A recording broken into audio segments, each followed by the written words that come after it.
What do you do when the thing that made your company famous stops being the thing that makes your company money? In 2003, Lego's answer to that question was, forget the bricks. Build theme parks. Build clothing lines. Build video games, TV pilots, jewelry, anything but the toy everyone already loved. It nearly destroyed the company. By the early 2000s, Lego had convinced itself that plastic bricks were old-fashioned. Kids had video games now. Screens were winning. So instead of doubling down on what made Lego different, the company chased every trend it could find. Lego-branded clothing, Legoland theme parks, action figure lines with complicated licensed characters, even a chain of retail concept stores. On paper, it looked like diversification. In practice, it was a company that had lost faith in its own core product, scattering its money and attention in a dozen directions at once.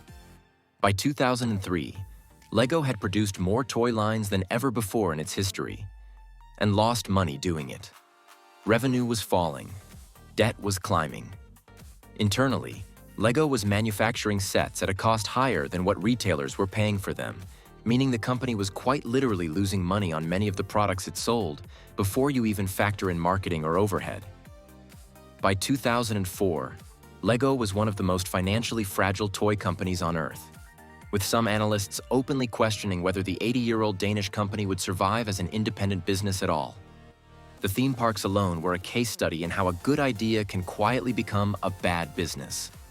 Building and operating Legoland parks required enormous upfront capital: land, construction, staffing, ongoing maintenance, money that had almost nothing to do with Lego's actual expertise, which was designing and manufacturing small plastic bricks.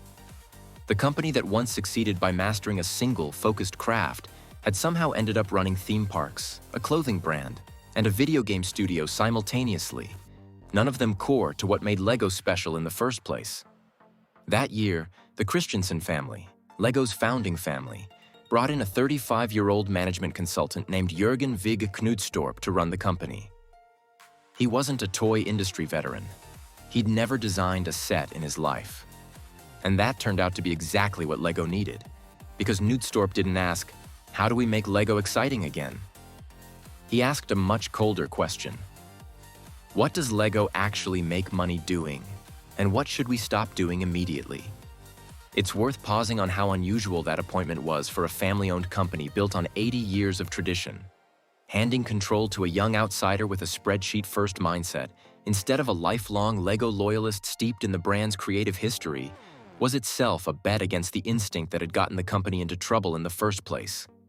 The instinct to protect the culture rather than fix the business underneath it. The answer, when his team finally dug into the numbers, was almost embarrassing. Lego didn't have a demand problem. Kids still loved bricks. Lego had a focus problem. The company was spending enormous amounts of money and engineering talent on theme parks and licensed merchandise that barely broke even, while underinvesting in the thing that actually drove profit: the core brick sets sitting on toy store shelves. So Knudstorp did something that felt almost boring compared to Lego's previous decade of reinvention. He cut. He sold the Legoland theme parks to a separate investment group, keeping the Lego name on them but getting the park's massive capital costs off Lego's own books. He killed underperforming product lines. He renegotiated with suppliers and rebuilt the company's entire manufacturing and logistics system, which had become so disorganized that Lego was sometimes producing more plastic pieces in unique shapes than the automotive industry used across all its vehicles combined. An absurd, expensive complexity nobody had ever bothered to simplify. He also made an unglamorous but critical change to how Lego designed its sets in the first place. Before the turnaround, designers had near-total creative freedom, which sounds appealing until you realize it meant every new set could require entirely new brick shapes, new manufacturing molds, new suppliers. Knudstorp's team introduced something closer to financial discipline into the design process itself. Designers now had to work, as much as possible, within the existing library of brick shapes already in production. It wasn't a popular change with everyone in the design studio, but it was the kind of unglamorous decision that actually saves a company, as opposed to the kind that makes headlines. But cutting alone doesn't build a comeback.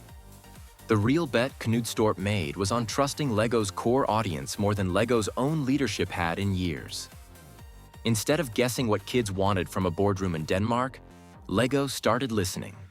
First to its own hardcore adult fans, the ones building massive, intricate creations no marketing department had ever asked for. In 2008, LEGO launched LEGO Ideas, letting fans submit their own set designs, with the best ones actually getting manufactured and sold, with the original creator credited and paid a share of royalties. LEGO started licensing genuinely beloved franchises, Star Wars, Harry Potter, later Marvel, treating collaboration as a strength instead of losing focus. And in 2014, LEGO took the biggest gamble in the company's history: the LEGO Movie. If it flopped, it risked embarrassing the brand right as it was clawing back credibility. Instead, it became a critical and commercial hit, reintroducing LEGO to an entire generation as something clever, funny, and cool, not just a toy from their parents' childhood. Notice the difference between this era of collaboration and the failed diversification of a decade earlier. In 2003, LEGO chased trends by building unrelated businesses from scratch: theme parks, clothing, jewelry, none of it connected to bricks. This time, every partnership fed directly back into the core product. A Star Wars LEGO set was still fundamentally a box of bricks. The lesson LEGO learned the hard way was that expansion isn't dangerous by itself. Expansion that drifts away from what you're actually good at is.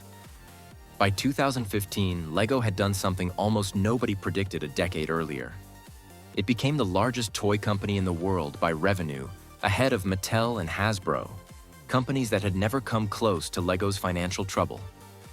Today, a meaningful share of LEGO's business comes from adults.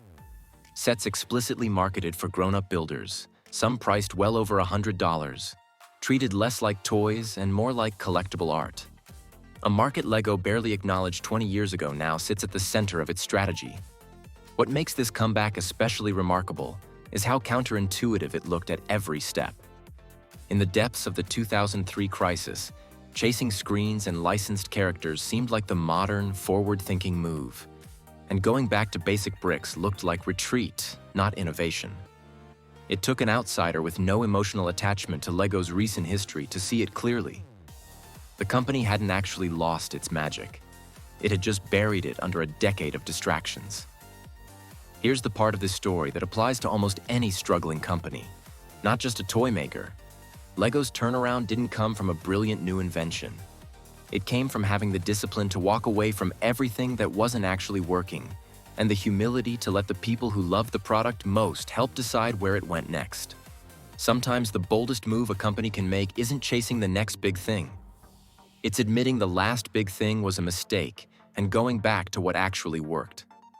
If you liked watching a company claw its way back from the edge, you'll probably enjoy our episode on McDonald's. A completely different kind of quiet reinvention hiding behind a familiar brand. Subscribe for more from the Boardroom Files.